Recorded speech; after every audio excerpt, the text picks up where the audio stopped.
You must be happy of your boys' performance today and the first win in the competition. Yeah, obviously you've got to be happy with the 3 points. I think it's probably a game of two halves in some respects. In the first half we were very dominant, we had the ball most part of it. They were trying to stop us from playing through the middle, and maybe after going to an lab we became a little too conservative, trying to just keep the ball, but they were not coming out. So it was one of those tricky games to play that first half. I think in the second half we probably struggled a bit with the weather. That's the reality. We made some decisions in there with the ball, especially that put us in danger. A couple of counter attacks from there, where us having the ball in the last quarter, losing the ball, and then they transition, and this is where Magenta can kill you. In transition, they got those tricky players, and they got their goal. We could have killed the game when we had that 2 versus the keeper. To go 3-0 up within scoring, and this is football.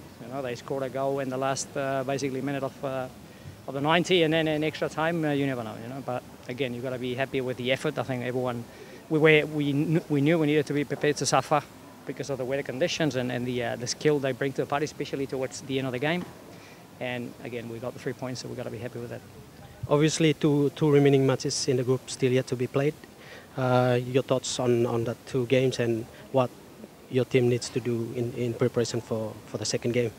Look, I think we need to learn to. We got a lot of new players and a lot of young players this year, so we need to learn to manage these final 10 or 15 minutes in these games where we're 2-0 up. We haven't been able to kill the game, and we have to make sure we don't concede a late goal. That's happened in New Zealand as well in the last game we played, and a couple, 2 or 3 more times. So it's a learning process, and hopefully this is a good wake-up call for us.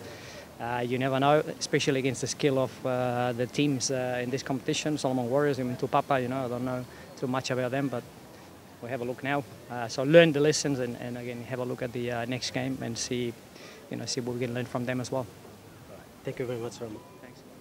Alan, unfortunately a defeat for your side in opening match, but you must be happy with your boys' performance in the second half.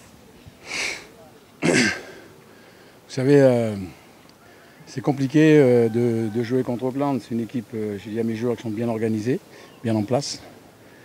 Voilà, et qui savent exactement ce qu'ils ont à faire. Et malheureusement, j'ai certains joueurs qui sont très jeunes, moi chez nous, et voilà, qui n'ont pas l'habitude des compétitions de ce niveau.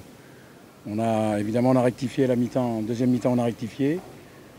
On n'a pas laissé les ballons partir de derrière tranquillement. On a pressé et ils ont été obligés de jeter les ballons dans le terrain. On les a récupérés, on a été au pressing, on a fait ce qu'il fallait. On a eu beaucoup d'occasions en deuxième mi-temps. En première mi-temps, ils pouvaient mettre deux buts de plus facilement. Et nous, en deuxième mi-temps, on méritait d'égaliser, je pense. Still 2 games to go in the group. Your thoughts on the last remaining games and your team's chance to make it out of this group? Il faut jouer les 3 matchs. Les 3 matchs, ça va se jouer au dernier match, je pense. Évidemment, contre les Warriors, il faudra au pire faire un match nul et essayer de gagner ce match-là. Et puis on verra après le dernier match ce qu'on fera. Peut-être la différence de goal average sera certainement très important pour la qualification.